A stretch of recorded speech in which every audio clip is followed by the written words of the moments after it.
Hey guys, Veggiepatchinperth here, and now as promised I'll make the basil pesto.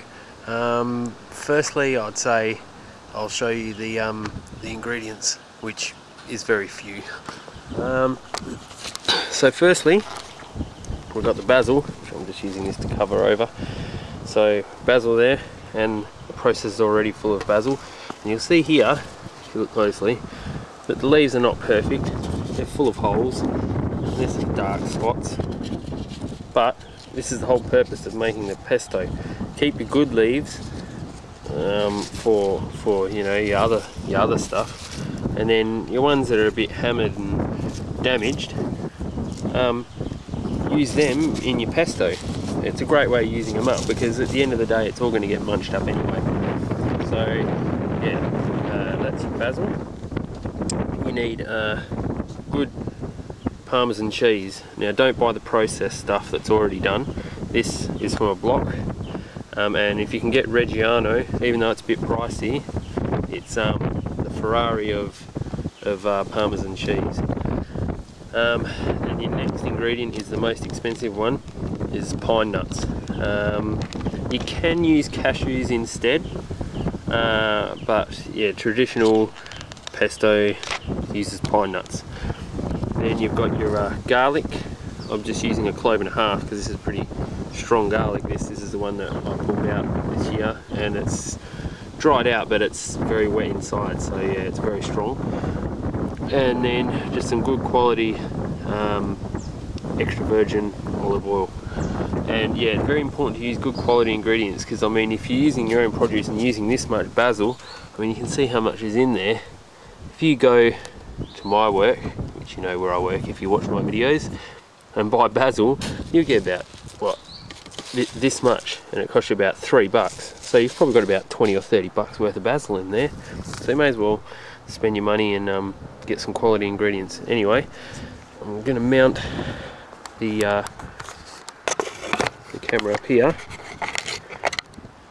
and get to work, and I won't cut or edit this, I'll just do it in real time, okay? So here we go. Right, so start off with your thing full of basil. Then the next thing you want to do is put in a good glug of your oil. Now I'm not going to tell you measurements because it really is to taste, but you do need quite a lot of oil. So we'll start off with that much. Then get your garlic. There's one. Bang in the other one. There we go, so that's 2 cloves of garlic. Oops, that's okay.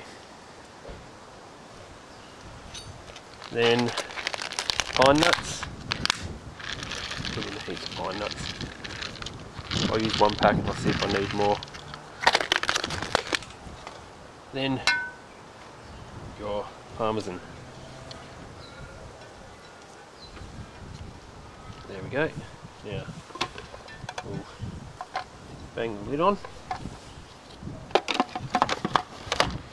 Give that a pulse.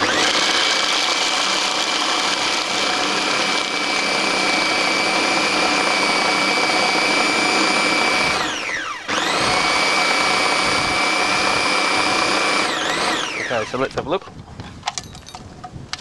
Oops. So that's looking pretty good. Now we'll add the rest of the basil.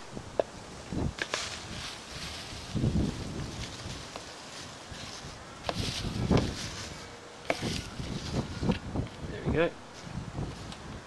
Excuse me.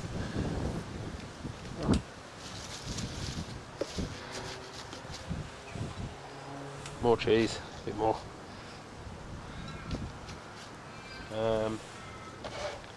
Back on with the lid.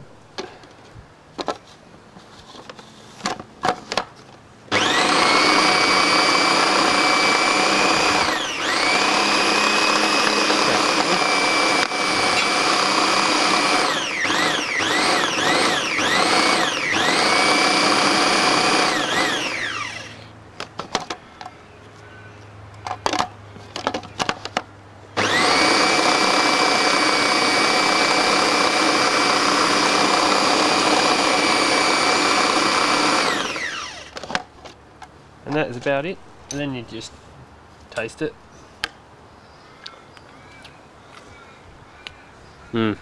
So that needs more cheese. A lot more cheese. And you don't need to add salt. You can add salt, but if you get the good parmesan, it's yeah, it's salty enough. And more pine nuts. And if you do like another second lot of pine nuts, just give them a quick pulse, so then you get them still a little bit chunky. So then you've got some that are blended right down, and then you've got some that are yeah, a bit more texture to them. So one more quick blend of this.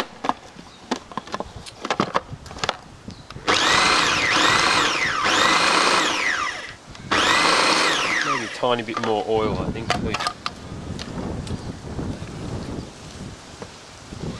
Another glug of oil.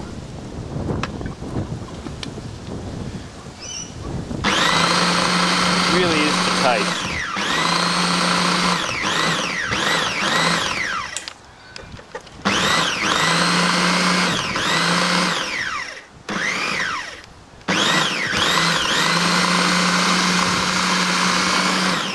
There we go. That's it. Now if you want it a little bit thinner, because this is quite, as you can see here, it's very thick, just keep adding more oil. But I'm doing this one as a more like to put on crackers. So this is more as a dip. So, but it just still needs a bit more oil. Still a little bit too hard for my liking. One more time should do it, I think. Yeah, that's better. I see it's going better already.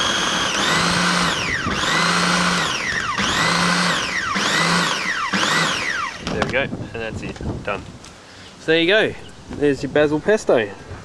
Lovely. See you guys next year. Have a good one.